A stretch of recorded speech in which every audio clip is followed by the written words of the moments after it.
La femme, elle a droit à s'épanouir. Elle a droit à s'épanouir et croyez-moi, restant en train de s'occuper des enfants à la maison, ça n'épanouit en rien la femme.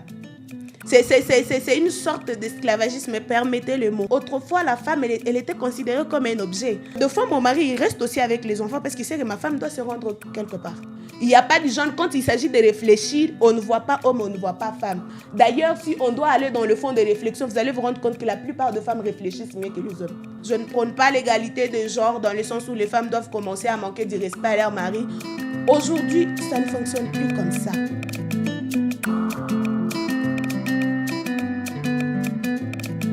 Chers spectateurs, bonjour. Je suis Caleb Lucani, présentatrice de cette émission Femme Totem. Femme Totem, c'est une émission féminine qui va parler de femmes dans tous les domaines juridiques, politiques, entrepreneurial, médiatiques et tout. Je suis ravie et émue aujourd'hui de recevoir une de femmes totem, une de femmes leader et exemplaire, qui est licenciée en communication pour le développement. Elle est aussi coordonnatrice de l'organisation Congo Mwinda, mariée et mère de 2 enfants. Mais aussi, elle est passionnée de la lecture. Madame Zaïna Boilé-Godlive, bonjour. Bonjour, Madame Caleb. Ah oui, nous sommes ravis et honorés de vous avoir sur ces plateaux. Et nous espérons avoir de bons moments passés avec vous. Nous l'espérons en tout cas. D'accord. Bienvenue dans cette émission Femme Totem. J'explique. C'est une émission où nous sommes en train de parler de la femme dans tous les domaines. À ce que j'ai vu sur votre profil, vous êtes licenciée en communication de développement, mais aussi coordonnatrice d'une organisation. Alors, avant d'entrer dans le vif de notre sujet d'aujourd'hui, j'aimerais savoir qu'est-ce qui vous a motivé de faire ce que vous faites aujourd'hui, ou bien parlez-moi un peu de vous. D'abord, j'aimerais commencer par rectifier. Je suis passionnée de la rédaction, l'écriture, pas la lecture. Ah, l'écriture, oui, j'aime écrire. Tout d'abord, au-delà d'aimer écrire, j'aime communiquer. J'aime communiquer et quand je choisissais la communication pour le développement, c'était dans le but de devenir animatrice comme vous. C'était dans le but de devenir journaliste. Une carrière que j'ai eu à mener pendant un temps lorsque j'étais encore à l'université. Malheureusement que j'ai dû stopper pour un moment et j'ai dû entamer la carrière des femmes leaders. Des femmes leaders. Par femme leader, je conçois celles qui guident les autres.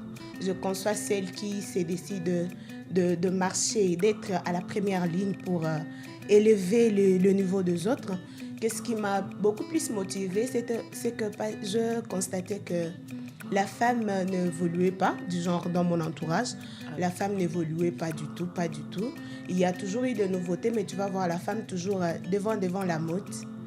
Il y a eu un tel style qui est sorti, je suis dedans. Il y a eu une telle coiffure qui est sortie, je suis dedans. Et puis du coup, quand on part quand on voit dans le fond ce qui fait évoluer la femme n'y était pas. C'est aujourd'hui qu'on est en train de trouver des femmes qui s'adonnent à l'entrepreneuriat. Aujourd'hui, les femmes sont en train de s'adonner au journalisme, mais même si elles ne sont pas nombreuses dans le média, mais quand même, elles sont dedans. Autrefois, elles donnaient des motifs comme quoi les filles qui sont dans le journalisme, on dit qu'elles sont des prostituées, quoi. Elles se sont laissées aller par le préjugé et elles ont abandonné. Des préjugés qui autrefois m'ont un peu tiqué aussi quand je commençais à aller dans le fond. Et puis finalement, je me disais, à quoi ça sert d'entamer cette carrière si seulement si dans le jour à venir, moi aussi, je serais vue comme une prostituée. Il fallait en tout cas voir autre chose. Mais par ma passion d'écrire, j'ai étudié un cours qui m'a beaucoup plus intéressée et qui m'a dit que je devrais vraiment voir quelle autre carrière entamer. Quand on nous a parlé de l'élaboration de projets à l'université, je me disais, j'ai une tête, j'ai des idées et tout ce qu'on devient aujourd'hui, c'est venu d'une idée de quelqu'un quelque part. Alors je me dis, comme j'aime écrire et que ces cours ici m'intéressent, et ce n'est pas seulement l'écriture journalistique qui peut me faire avancer. Donc c'est possible aussi, ayant constaté des différentes faiblesses au niveau de l'évolution de la femme, c'est possible aussi que je commence à concevoir des idées qui peuvent aider la femme à évoluer. C'est comme cela que grâce à une dame dont je veux vous parler, au fur et à mesure qu'on est en train d'évoluer, c'est elle qui m'a beaucoup plus lancée, même lorsque je commençais dans les médias, c'est elle qui m'avait ouvert de portes en fait. Elle a été là pour me connecter, je commençais et puis voilà, je suis ce que je suis. En tout cas, c'est très intéressant et très émouvant. Ça donne envie de savoir encore plus. Alors, madame, je vois que vous êtes mariée, comme vous m'avez dit. Et tout ce que vous me dites là, la plupart des gens disent que les femmes mariées ne peuvent pas y arriver parce que vous êtes coordonnatrice, à ce que je sache, d'une organisation de la place. Alors, qu'est-ce que vous avez comme défi par rapport à ce que vous faites et votre vie de foyer? Au fait, à cette question, je dois dire qu'avant que je n'aie d'enfant, il n'y avait pas vraiment assez de difficultés parce que quand même, j'ai eu cette grâce-là d'avoir un mari qui me permet de travailler, un mari qui me permet de poursuivre mes ambitions et mes passions. Parce que ce n'est pas donné à toutes les femmes. Plusieurs femmes aujourd'hui ne font pas du travail, pas parce qu'elles ne veulent pas travailler, mais parce que peut-être elles avaient des ambitions, mais une fois mariée, le mari lui a dit « Je n'ai jamais rêvé d'une femme qui travaille, toi tu restes à la maison. » Okay. Oui, et moi je ne fais pas partie de ces femmes-là. J'ai dit merci à mon mari en passant parce qu'il n'a jamais eu de problème avec ça. En fait, il n'a jamais eu de problème avec ça. Comme j'ai dit, j'aime la communication. C'est question de communiquer. Et donc, quand je travaillais, parce que notez avec moi que j'ai défendu ma licence en état de genre dans le foyer. Et donc, j'ai fait le stage état dans mon foyer. J'ai commencé mon deuxième boulot, je l'ai eu dans mon foyer. D'ailleurs, dans la carrière journalistique, on a eu à travailler avec mon mari, parce qu'il est aussi journaliste, oui. Et donc, quand je suis entrée dans le foyer, il connaissait déjà que ma femme, elle travaille. Ma femme, elle n'aime pas rester à la maison. Du coup, il n'a pas été un obstacle pour moi. Ce qui, aujourd'hui, je constate comme étant difficulté, c'est quand viennent les enfants. Quand viennent les enfants, tu dois te demander à qui est-ce que je dois laisser l'enfant. J'ai un rendez-vous, je dois aller telle part. Je dois aller telle part et aujourd'hui, tout le monde est occupé. Je vais laisser l'enfant à qui? Surtout pour nous qui avons la phobie de prendre des dadas. Vous-même, vous connaissez les réalités avec les jeunes filles domestiques aujourd'hui. Okay. L'enfant va voir combien de visages, même si je dois me dire, je dois prendre l'enfant. Et si j'ai peur de prendre quelqu'un que je ne connais pas pour rester avec mon enfant à la maison, je ne suis pas aussi confiante d'amener l'enfant à la crèche. Parce que je me dis, l'enfant mange quoi là-bas? C'est quoi l'éducation de la personne qui va rester avec mon enfant? C'est quoi même son éducation spirituelle? Et puis du coup, je dois revenir à la famille. Je dois revenir à la famille pour voir, j'ai confiance à l'éducation que j'ai eue. Et donc, si mon enfant doit rester avec quelqu'un, ça doit être quelqu'un qui vient de là, de ma base à moi. Et donc, je dois toujours prendre contact, je dois toujours localiser quelqu'un. En fait, je dois toujours parler d'abord, harmoniser, voilà, parlons de harmoniser. Je dois harmoniser avec quelqu'un de ma famille. Est-ce que tu es disponible? Tel jour, j'ai tel rendez-vous. Si la personne n'est pas disponible, là, en tout cas, oui, ça devient difficile. C'est là que je constatais en tout cas une difficulté. Parce que je me dis, même quand je dois même si j'ai un voyage, par exemple, un voyage urgent, comment je vais y aller? J'ai un bébé. Vous vous rendez compte, j'ai un bébé, puis des bébés garçons qui sont tellement attachés à leur maman. Et donc, si je peux passer toute la journée sans eux, le soir, je dois me rassurer d'être là à la maison. Si aujourd'hui, j'ai trouvé un voyage, est-ce que je vais aller avec tous les deux enfants? Ce ne sont pas toutes les organisations qui prennent la maman et l'enfant en charge quand il s'agit de voyager. Alors là, je me dis, vous êtes un peu maintenant bloquée. Alors, vous êtes une femme leader, n'est-ce pas? Oui. Alors, qu'est-ce que vous voulez dire maintenant à ces femmes-là qui sont mariées, qui ont des enfants et qui veulent aussi être comme vous pendant que vous avez des défis et c'est difficile aussi pour vous de les surmonter. Alors, je veux savoir, donc, ces genres de boulot, ces genres de travail et autres nécessitent seulement les femmes célibataires et non les femmes mariées? Non. En tout cas, je ne m'aurais pas signifié cela. Je ne m'aurais pas signifié cela parce que la femme, elle a droit à s'épanouir. Elle a droit à s'épanouir et croyez-moi, restant en train de s'occuper des enfants à la maison, ça n'épanouit en rien la femme. C'est une sorte d'esclavagisme, permettez le mot. Une femme une femme, qu'elle soit mariée ou qu'elle soit célibataire, elle doit s'épanouir. Et on s'épanouit que lorsqu'on fait sortir de soi-même ses idées, lorsqu'on se sent utile dans la société, on se sent utile pour ses proches. On ne peut pas se sentir épanoui restant dans la maison seulement, oh, toutes mes connaissances, je les donne seulement aux enfants. Sinon, la société, elle va évoluer comment? Moi, j'encourage toutes les femmes mariées à travailler. Je les encourage à travailler d'une manière ou d'une autre. Elles doivent travailler. Si leur mari les permettent, bien sûr. Parce que moi, je ne prône pas l'égalité de genre dans le sens où les femmes doivent commencer à manquer du respect à leur mari, ou elles doivent commencer à ne pas faire leurs devoirs, à ne pas répondre à leurs devoirs conjugaux, leurs devoirs envers leurs enfants parce qu'elles se disent « je suis leader ». Non. Moi, je ne prône pas ça. Mais je me dis, tout le monde a comment gérer ses problèmes, tu vois. Moi, quand j'ai un programme, si je sais que la semaine prochaine, je serai de telle part, je dois commencer à harmoniser aujourd'hui pour trouver quelqu'un qui va rester avec mes enfants, n'est-ce pas? Et heureusement, j'ai cette grâce-là. J'ai ma mère qui est toujours disponible. Elle peut s'occuper de mes enfants. Mais vous avez votre mère. Et ceux qui n'ont pas de maman? Ceux qui n'ont pas de maman, elles ne manqueront pas d'issue. Parce qu'il y a des maris aussi capables. Et c'est dit, ma femme aura tel programme. Il y a des maris capables de rester avec les enfants. Les maris se disent, je peux harmoniser mon agenda. Tout dépend de comment je communique avec mon mari. Parce que de fois, mon mari, il reste aussi avec les enfants parce qu'il sait que ma femme doit se rendre quelque part. Oui. Alors, votre intervention m'amène à une question. Parce que dans le programme de votre organisation, je vis le leadership féminin. Quid? Le leadership féminin, en fait, nous n'allons pas prôner ce que nous ne faisons pas.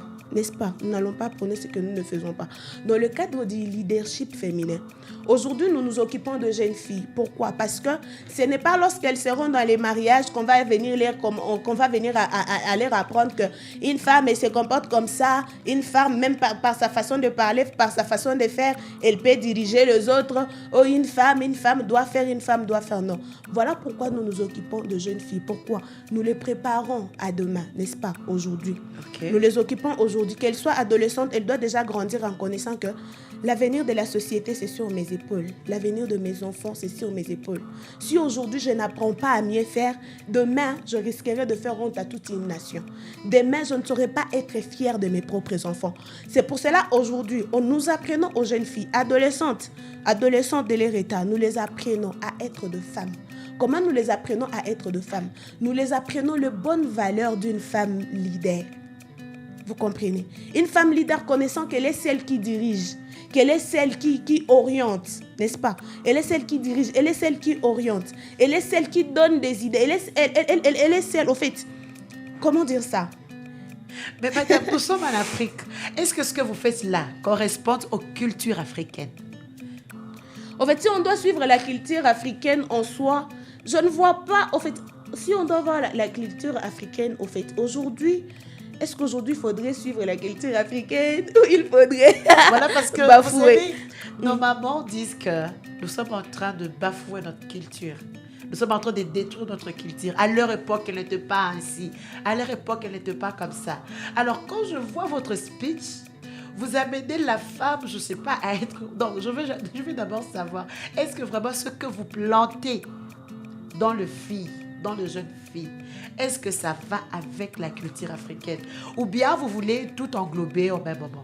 Madame Caleb, je dirais que dans la culture africaine, il y a de bonnes valeurs à maintenir et des valeurs à bannir. Permettez-moi que je les dise. Ok. Oui, parce qu'autrefois, la femme, elle était considérée comme un objet. Un jour, un motard m'a pris, je partais au boulot à Nyiragongo, et il m'a dit, ton mari avait donné combien de chèvres? Ah bon? Oui. Et il me dit, le nombre de chèvres que ton mari avait donné égale au nombre d'enfants dont tu dois donner. Les enfants dont tu dois t'occuper. Je lui ai dit, c'est quoi ça même? J'étais moi-même étonnée. Aujourd'hui, ça ne fonctionne plus comme ça. Ça ne fonctionne plus comme ça. Dis-moi, nous n'allons pas dans le sens de dire que la femme doit se combattre avec l'homme du genre, je deviens homme. Non. Nous disons juste que le cerveau de l'homme, c'est le même cerveau que la femme. Il n'y a pas de genre, quand il s'agit de réfléchir, on ne voit pas homme, on ne voit pas femme. D'ailleurs, si on doit aller dans le fond de réflexion, vous allez vous rendre compte que la plupart des femmes réfléchissent mieux que les hommes. Ok. Oui.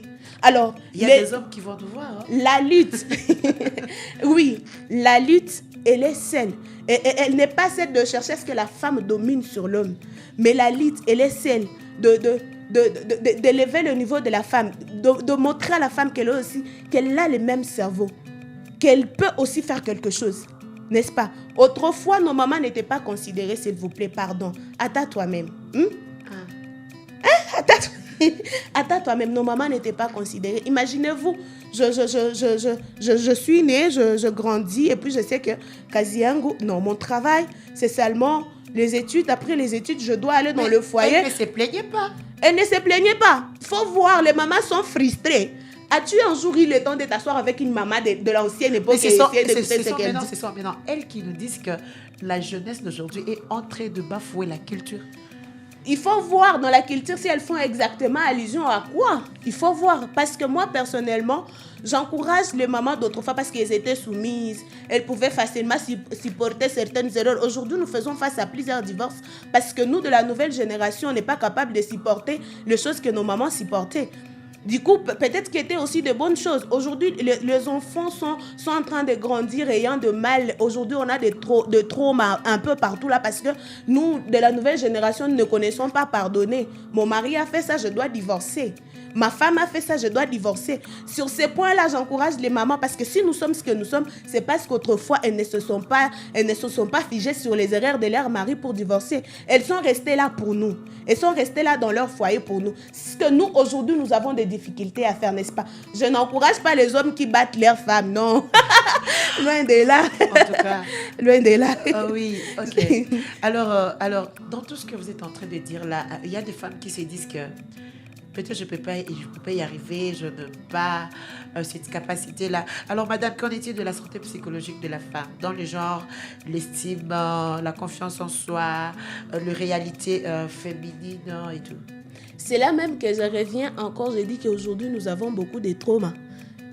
Tu me donnes raison, donne-moi d'abord raison que nous avons beaucoup de traumas. Bon, je kère. Surtout les femmes d'autrefois, les mamans d'autrefois. Aujourd'hui, quelque part, elles nous encouragent, quelque part, les mamans d'autrefois aujourd'hui. Elles sont contentes de nous. Pourquoi? Parce que nous disons tout haut. Okay. Autrefois, la loi favorisait plus l'homme que la femme. Et aujourd'hui, quand nous parlons leadership féminin, du genre que la femme doit élever la tête, elle doit parler et faire entendre sa voix. Et faire entendre sa voix, c'est dans le but aussi de faire favoriser la femme. Et dire que la loi a favorisé l'homme. Aujourd'hui, nous réclamons notre droit aussi, nous les femmes. N'est-ce pas? Il y a des femmes, il y a des traumatismes ici dehors. Il y a des femmes traumatisées ici dehors, surtout nos mamans. Permettez que je le dise. Surtout nos mamans. Et donc, même nous de la nouvelle génération, ça ne veut pas dire que comme nous cherchons à faire entendre notre voix, nos idées, ça ne veut pas dire que nous ne sommes pas traumatisés. Quelque part, nous sommes stressés. Les traumatismes, ça vient du stress permanent.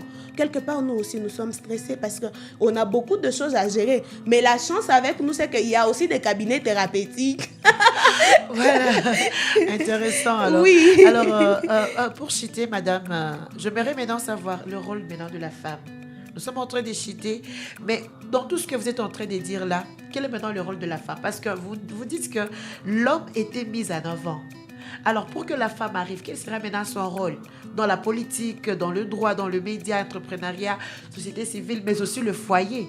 Parce que la femme a aussi un rôle à jouer, même dans le foyer. Alors, quels sont ses rôles dans tout ça?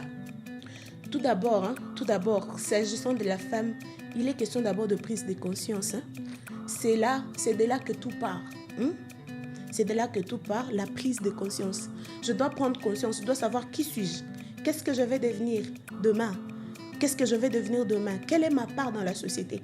Si je me rends compte que j'ai une pierre à placer pour l'évolution de ma société, je saurai quoi faire. Je saurai vers qui aller pour trouver des orientations. De tous les domaines que tu as cités là, la femme, elle a sa place partout. Mais il faut qu'elle prenne juste conscience. Il faut juste qu'elle prenne conscience que j'ai un devoir envers ma société, j'ai un devoir envers mon foyer, j'ai un devoir envers la politique, j'ai un devoir envers ma famille, le social aussi. Parce que ça ne veut pas dire qu'on devient leader, qu'on n'a pas la vie sociale. Ça ne veut pas dire que j'entame la politique, que je n'ai pas de vie sociale. Ça ne veut pas dire que je me suis mariée, que je n'ai pas de vie sociale. Non, mais tout part de la prise de conscience et savoir nouer des bonnes relations. qui est dans mon entourage, qui peut me permettre à atteindre ce que je cherche. Je n'interdis pas aux femmes d'aller dans la politique. Non, d'ailleurs, aujourd'hui, nous avons notre grande fierté aujourd'hui, que nous connaissons nous tous. En tout cas. Oui, j'étais les noms. Mais nous connaissons nous tous que nous avons une grande fierté aujourd'hui qui est en train de parler au nom de la population. Et tout le monde est content, n'est-ce pas? Et donc, ça veut dire que la femme, que ce soit dans la politique, que ce soit dans le média, que ce soit dans la technologie, surtout dans la technologie, où les hommes aujourd'hui, ils se croient. C'est nous qui connaissons la technique. C'est nous. Si nous ne sommes pas, les femmes ne peuvent pas. Les femmes peuvent. Il est juste question de me lancer dans des formations. J'encourage les femmes à aller dans des formations. Que rien ne nous fasse peur. Du genre, moi, je ne peux pas être ingénieur de son. Moi, je ne peux pas créer une application et que ça fonctionne. Non, la femme est aussi capable de faire tout ça. Oh, moi, je ne peux pas devenir chauffeur. Oh, moi, je ne peux pas. La femme est aussi capable de créer des blogs, de créer des sites web. Mais elle doit juste prendre conscience et nouer de bonnes relations. En tout cas, merci beaucoup. Merci beaucoup. C'était vraiment émouvant et édifiant. Nous sommes vraiment à la fin de notre émission. Mais vous m'avez dit que vous allez me parler d'une femme, voilà. Je ne sais pas. Oui. Dans 2 mots. Oui, j'ai dit que je vais vous parler d'une femme, comme je le disais tantôt. La prise de conscience, comme je l'ai dit. Oui, il faut avoir la prise de conscience et savoir nouer de bonnes relations. Et pour ma part, c'est cette personne-là qui m'a beaucoup plus boosté, qui a vu ce qui était en moi et m'a dit, Zaina, tu as des compétences et donc tu peux venir. Je te lance dans ceci parce que demain, on va faire ceci. Et c'est là que je suis en train de saluer Madame Crispine parce qu'elle a joué un grand rôle. Crispine Guénadea SNDC, parce qu'en tout cas, je dois les reconnaître, elle a joué un grand rôle dans ma prise de conscience de ce que je dois faire dans le métier, dans ma vie. Parce que moi, c'est bon d'avoir des compétences, mais aussi des compétences mal orientées, c'est compliqué. Et donc, merci. Merci beaucoup. C'était Femme Totem. Pour aujourd'hui, nous étions honorés d'avoir Madame Zaina Boilé-Godlive. Je rappelle le nom. Et c'était Caleb Loukan à la présentation. Nous vous donnons rendez-vous à la prochaine. Restez connectés et merci beaucoup. Bonne suite.